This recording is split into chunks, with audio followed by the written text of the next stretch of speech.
provide a unique long-term opportunity for Australia, and all in the familiar framework of democracy. I stand here as one of you, a representative of the people. I came to you with the greeting of 1.25 billion people of a nation that is linked to the Australia by the great Indian Ocean, by our connected history and our many shared inheritance, and even more by our deeply interlinked destinies. And today, I have come to unite in the spirit as we were once by geography. The spirit that is fed by many stirring stories of human success and sacrifice. This morning, Prime Minister and I honored our soldiers who 100 years ago made the supreme sacrifice together in the Battle of Gallipoli. The man who designed this beautiful capital of Canberra, Walter Burrell Giffin, lies buried in the old city of Lucknow in India.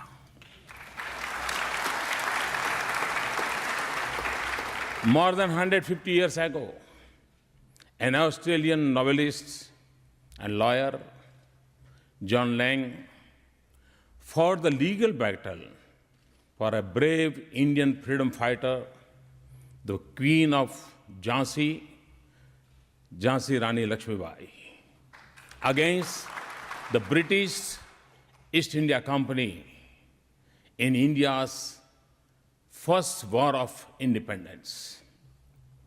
He also lies buried in the Indian hill town of Mussoorie. The statue of Gandhi in Canberra is a symbol of our shared values. We celebrate the legend of Bradman and the class of Tendulkar together. We are impressed by Australian speed as you charmed by the Indian spin until, of course, Shenwan came along. But above all, we are united by the ideals of democracy. Today, as I stand in this temple of democracy, I consider nations such as ours to be blessed because democracy offers the best opportunity for the human spirit to flourish. Because we have the freedom to choose, the right to speak, and the power to remove. And for us, in politics, with no option but to live with this grace. Generations of peoples, representatives have made Australia one of the great nations of the world today. From the vast strength of territory to the abundance of resources, nature has been generous to you. But it is the people of Australia who have made Australia what it is today.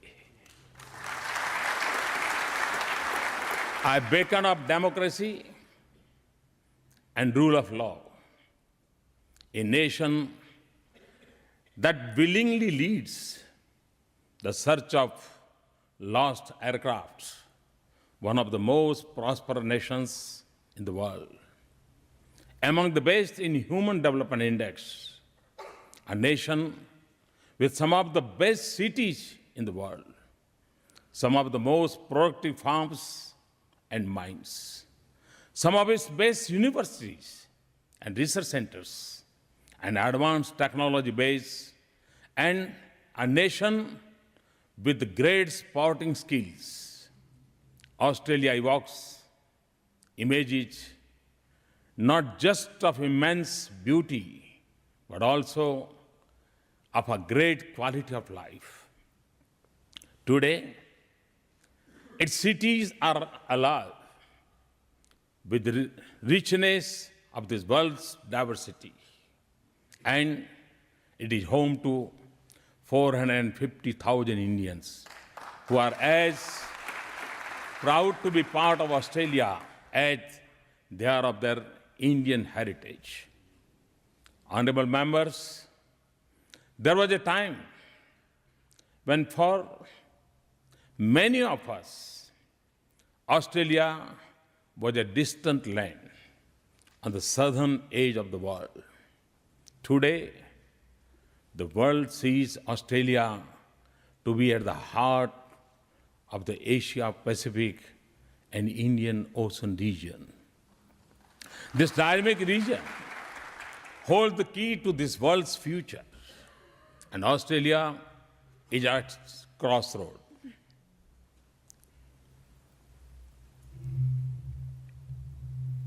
And as Australia has become more engaged in this part of the world, we welcome its growing role in driving this region's prosperity and shaping its security.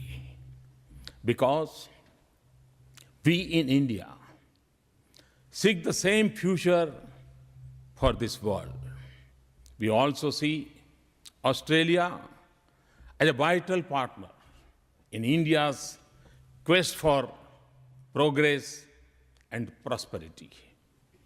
There are few countries in this world where we see so much synergy as we do in Australia. India, a nation of more than 1 billion seeking development. Australia, a developed country of a few million people and vast resources. Since the turn of this century, India has been the second fastest growing economy in the world.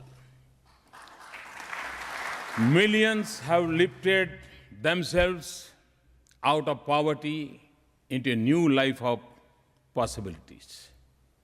Today, we have a government with a clear majority after 30 years.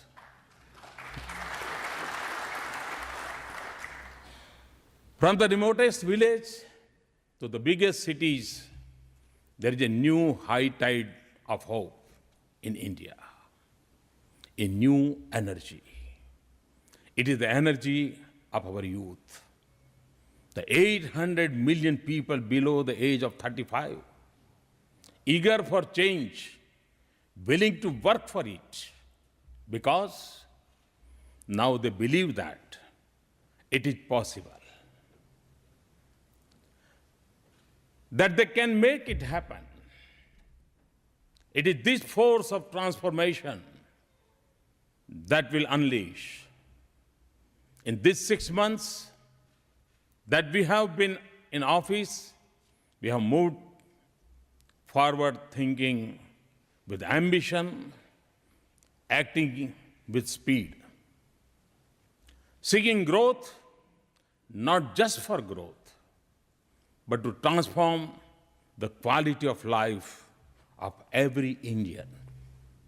I see Australia as a major partner in every area of our national priority, providing skills and education to our youth, a roof over every head, and electricity in every household, the most affordable health care for the most difficult disease, the next generation of infrastructure that does not take a toll on our environment, energy that does not cause our glaciers to melt, clean coal and gas, renewable energy or fuel for nuclear power. Cities that are smart, sustainable, and livable. Villages that offer opportunities. Agriculture that yields more, and farms that are better connected to markets.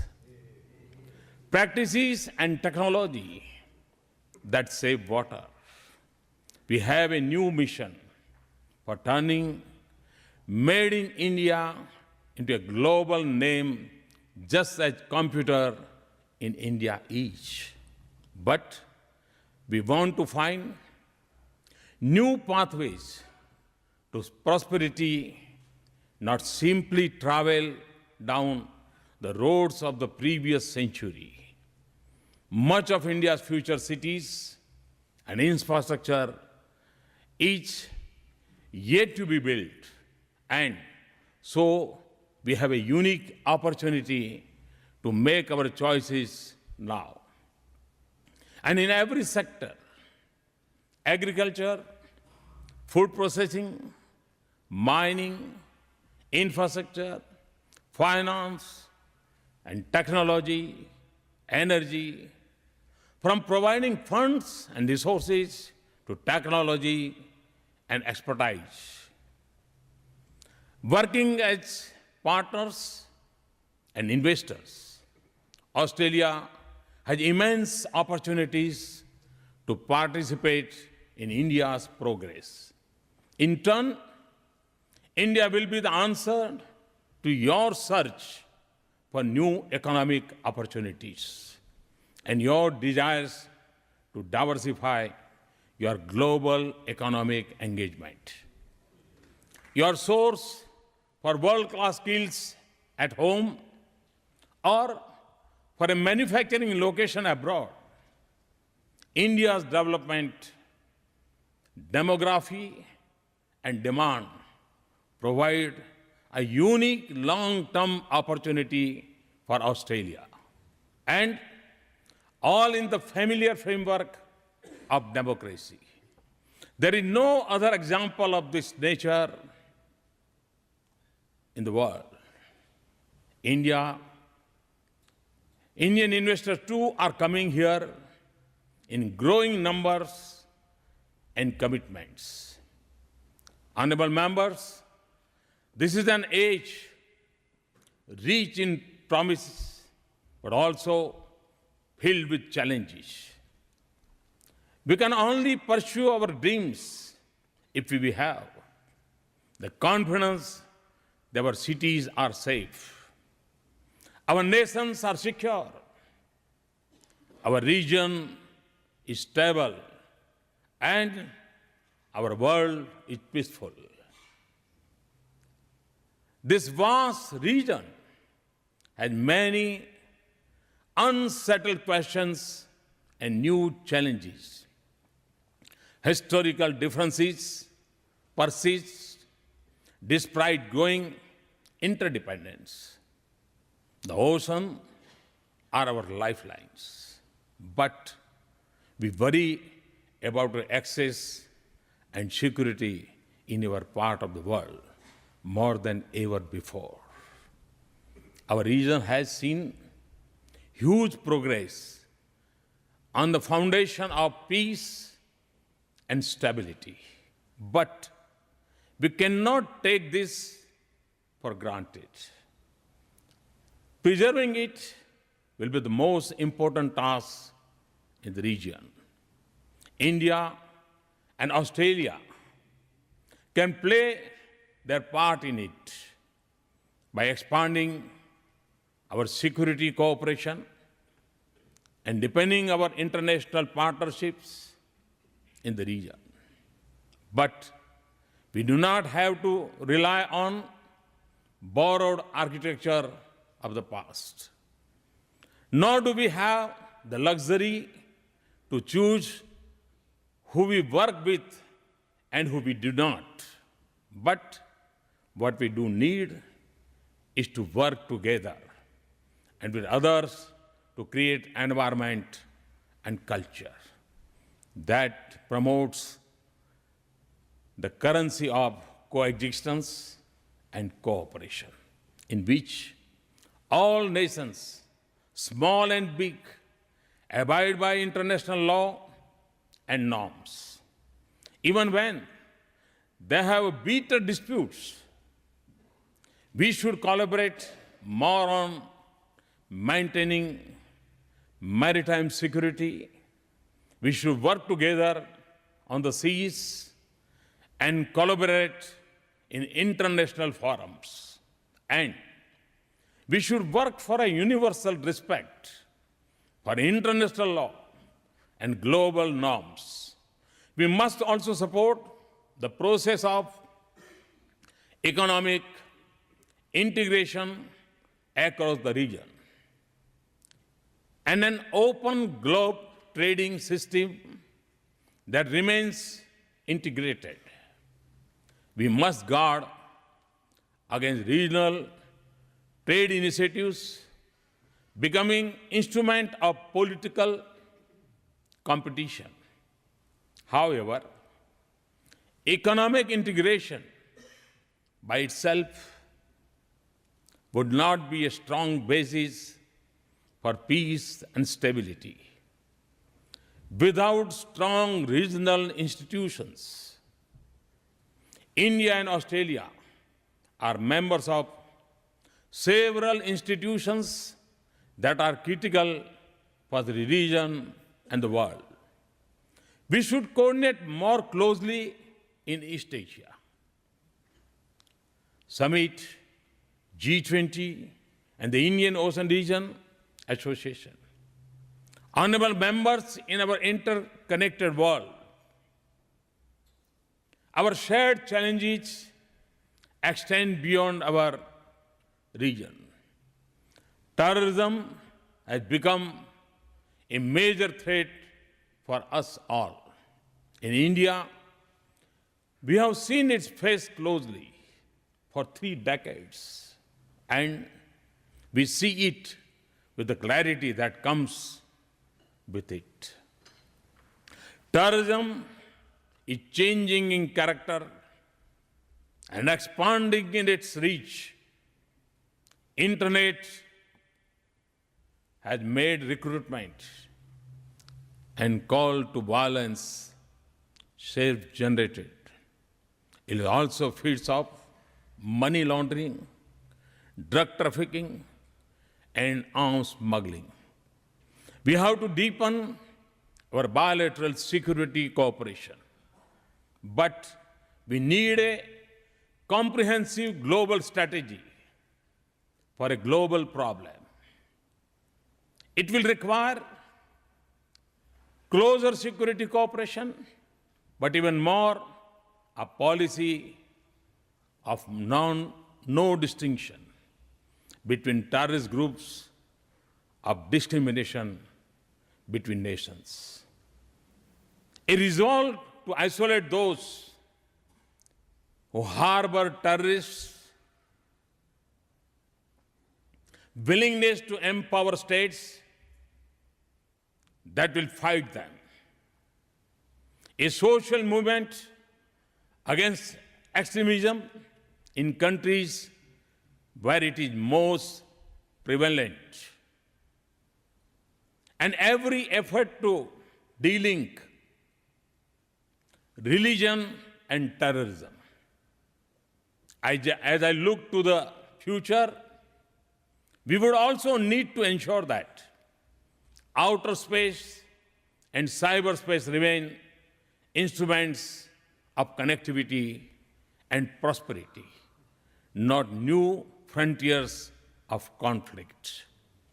Responding to the region's disasters, combating proliferation, acting against piracy, we work together on a full range of security challenges. Honorable members, since my government entered office, no region has seen more intense engagement on India's part than the Asia-Pacific region, because we understand how deeply our future is linked to this region. India and Australia can play cricket hard with each other, and I suspect we will next month. But we see Australia as one of our foremost partners in the region. I was pleased to host Prime Minister Tony Abbott as my first state guest in September.